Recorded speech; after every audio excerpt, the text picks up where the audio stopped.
साथियों नमस्कार। मैं पंडित अनिल मिश्रा आप सभी दर्शकों का हार्दिक अभिनंदन करता हूं, स्वागत करता हूं। दोस्तों, आज मेरी चर्चा है पितृपक्ष के ऊपर में, जो 7/9/2025 से आरंभ होगी। पितृपक्ष जो है, पूर्णिमा का श्राद्ध 7 तारीख को होगा।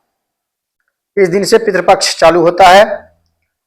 जिस तरह से नवरात्रि होता है दुर्गा जी के लिए 9 दिन, श्रावण का महीना होता है 1 महीना शिव जी का, सभी देवी देवताओं का अपना अपना दिन होता है। उसी तरह हमारे पितर के लिए भी ये 15 दिन आश्विन महीने का जो है कृष्ण पक्ष उनके लिए बनाया गया है। किसी का परीब, किसी का द्वितीया, किसी का तृतीया, जिनका पूर्वज का जो तिथि में स्वर्गवास हुआ है उस तिथि में उनका कर्म होगा, ब्राह्मण भोजन होगा, दान पुण्य का काम होगा।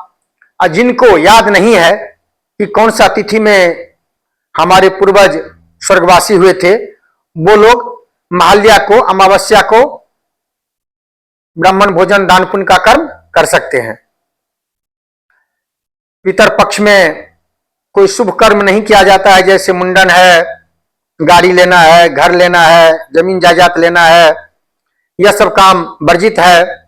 इसमें पितरों की पूजा होती है, ब्राह्मण भोजन का कर्म होता है, गीता का पाठ होता है, जिससे पितरों को मोक्ष मिलता है।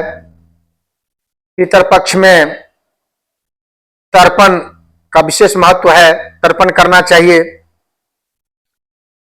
काक को भोजन कराना चाहिए, श्वान को भोजन कराना चाहिए, पंचबली निकालनी चाहिए, जिसमें कौवा, गाय, श्वान, चींटी, गंधर्व, 5 चीजों का जो है सो निकलता है। ये कर्म करनी चाहिए।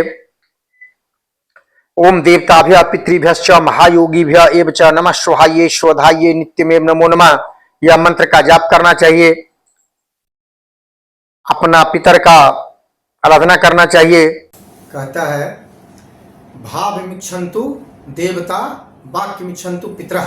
पितर जो है वाक्य की शुद्धि से प्रसन्न होते हैं और देवता जो है भाव की शुद्धि से प्रसन्न होते हैं। देवताओं को पूजा में भाव चाहिए, भावना की प्रधानता है, और पितरों की कर्मों में वाक्यों की प्रधानता है। तो जब भी पितर का पूजन करें तो वाक्य का ध्यान रखें। और एक कहावत है, बढ़े वंश पिता के धर्म में। आप देवी देवताओं का जो पूजन करते हैं उससे धन की प्राप्ति होती है, ऐश्वर्य की प्राप्ति होती है, मान यश मिलता है। लेकिन वंश की वृद्धि जो है, कुल की वृद्धि जो है, पुत्र संतान की जो वृद्धि है, यह जो है पितर की पूजा करने से होती है। पितरों का आशीर्वाद से आपकी वंश की वृद्धि होती है।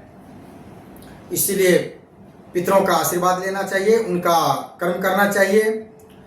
और ये 15 दिन क्षौर कर्म नहीं करनी चाहिए। उसके पश्चात मांस मदिरा से जो लोग खाते हैं दूर रहें। नॉनवेज नहीं खानी चाहिए, मदिरा नहीं छूनी चाहिए। इन सब चीज़ों से वंचित रहें और अपना पितर का स्मरण करते रहें। जय श्री कृष्ण।